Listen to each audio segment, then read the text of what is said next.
So if you're like me, you never really think to check your spare tire, even though the manual says to check it every month, 2 months, 3 months to make sure everything's good in case of an emergency.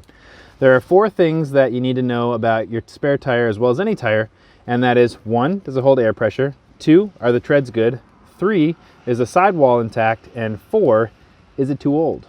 Because the first 3 can be perfectly fine, but if it's too old, you got to get it replaced anyway. I'm going to be checking all these things with my trusty spare tire here that I have not checked in a very long time. So to access the spare tire, you open the back hatch, lift up the floor panel, and then unscrew the center hub. It's going to take a bunch of turns because this hub is what holds the tire to the bottom of the wheel well to keep it from bumping around. So first things first, going in our driver's side door jam, my sticker's peeling a little bit here, but the spare tire pressure is going to be listed here. The T155, that's the spare.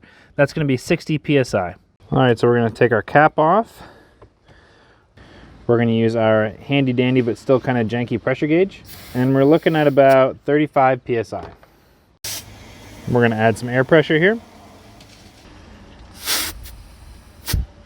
All right, so I know this tire is pretty old and we found it at 35 PSI, but seeing that I don't remember ever adding air to this in the last few years, and it seems to be holding after a couple checks at 60, I'm going to say it can hold air decently well. So now let's check out the tread. Everything seems to be pretty good. Along the top edge, there's a normal crown profile, no irregular wear or misshaping of the tires. Here's our tire tread gauge. You can get them super cheap, basically any auto parts store or Amazon. We'll have a link below. You start by placing the really blunt needle down in between the tread, and we are at about 4/32 of an inch by that dash mark on the yellow there. So 4/32 is typically the minimum that you want on a tire, but spare tires don't come with as much tread as typical tires because they're only rated for 50 miles or so. So there's enough tread here that it could divert water so you wouldn't hydroplane, and this tire still has not really been used. So I'm going to say this 4/32 is acceptable and what you'd hope for. Now we're going to check the sidewall for any irregular bulges or cracks or dry rotting that you might see.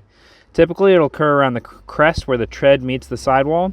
I don't see any dry rotting anywhere on here. Everything seems to be uniformly round. There's no bulges that I'm feeling or anything. And now of course we need to check the back side of the tire. This is the back sidewall. You'll see some discoloration because we had some water sitting in the wheel well from a leak that we had on the roof. But I'm still not seeing any actual dry rotting, cracking, not feeling any bulges over here. And so now, here's the fun part. Even though we know that it holds air, the tread's good, and the sidewall is good, let's see how old it is, because if it's too old, we got to check it. So on the sidewall of the tire, you're going to be looking for a date code. It's a 4-digit number, and it looks like this. These 4 digits tell you when the tire was made. Now the first 2 numbers are the week of the year, and the last 2 numbers are the actual year. So this was made in the 10th week of 2012. It's February of 2024.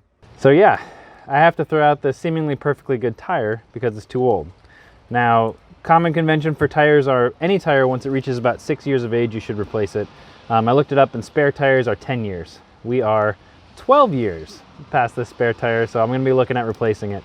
So check out your spare tire. Is it perfectly good? Do you need to throw it away? Or is it good to last a little while? It's always good to inspect it, even if we forget from time to time. Thanks for watching. See you next time.